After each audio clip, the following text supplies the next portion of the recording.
Rander road પર આવેલી presidency સ્કૂલમાં એક શૈક્ષણિક પરીક્ષામાં આજ રોજ આયોજન કરવામાં આવ્યું હતું, જેમાં મુખ્ય વક્તા અને જાણીતા લેખક ડોક્ટર શરદભાઈ ઠાકર પોતાનું વક્તવ્ય આપ્યું હતું. સમાજમાં શિક્ષણ અને શિક્ષકને કેટલી મોટી ભૂમિકા છે તે વાલી અને બાળકો અને શાળાના શિક્ષકોને સમજાવ્યું હતું. શાળાના સંસ્કૃતિ હોલમાં સંવાદનું આયોજન કરવામાં આવ્યું હતું.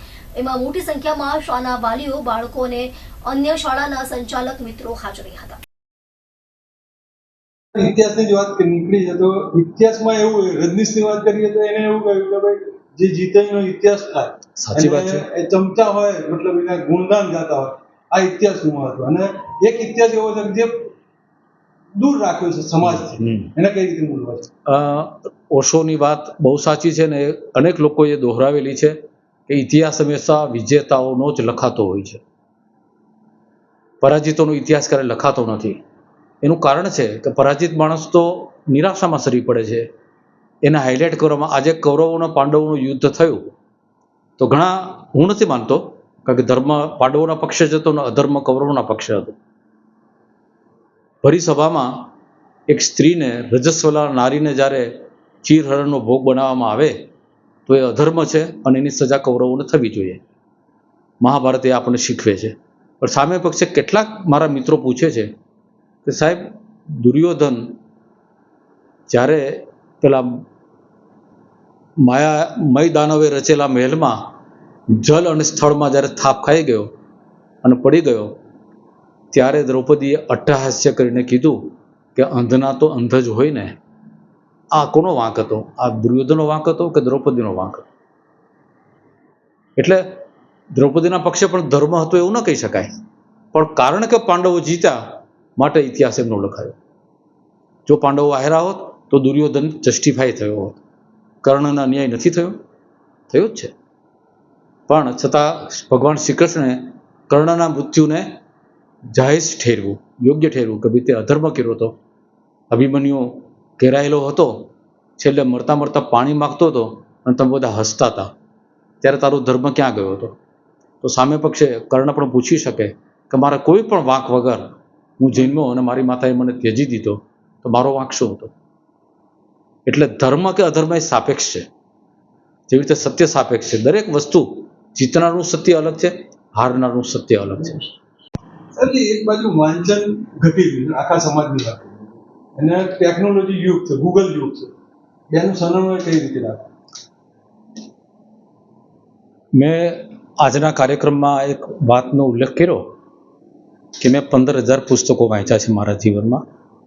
મારી વાંચવાની ગતિ પણ એટલી હતી કે હું 1 મિનિટમાં 2 પાના વાંચી શકું છું આજે પણ. એટલે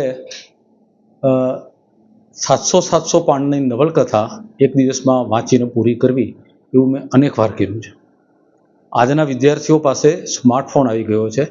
આ 6 ઇંચનું રમકડું આખી દુનિયાભરની માહિતી તમારી આંખો સામે રજૂ કરી દે છે. પરિણામે મહેનત કરવી પડતી નથી, કારણ કે પુસ્તક લાવવું, ખરીદીને લાવવું અથવા લાઇબ્રેરીમાંથી લાવવું, એને વાંચવા માટેની નવરાશ કાઢવી, પછી એ વાંચવા માટે આંખને તકલીફ આપવી, આંખમાં પડેલી માહિતી મગજ સુધી પહોંચાડવા માટે દિમાગને દબાણ આપવું, આ બધું હવે વિદ્યાર્થીઓ કરતા નથી.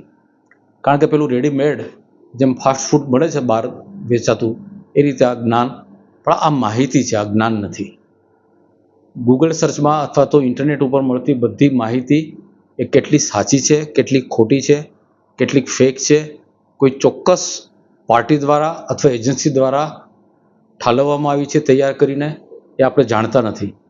માટે હું માનું છું કે વિદ્યાર્થીઓએ કે કોઈ પણ, ઇવન વિદ્યાર્થી અવસ્થા પૂરી થયા પછી પણ મનુષ્ય વાંચનની આદત છોડવી ના જોઈએ. આ જગતમાં પુસ્તકથી વધારે ઉત્તમ મિત્ર બીજો કોઈ નથી. જ્ઞાન અને માહિતી વચ્ચેની ભેદરેખા તમે કઈ રીતે મૂલવો છો? સમાજને શું સંદેશો? માહિતી એટલે હું તમને એમ કહીશ કે ફલાણા વર્ષમાં આ જગ્યાએ આ ઘટના બની હતી, આ કોરી માહિતી થઈ. મેં આજના કાર્યક્રમમાં હલ્દી ઘાટીના યુદ્ધની વાત કરી. જો આપણે એ જ દ્રષ્ટાંત હું તમને આપું તો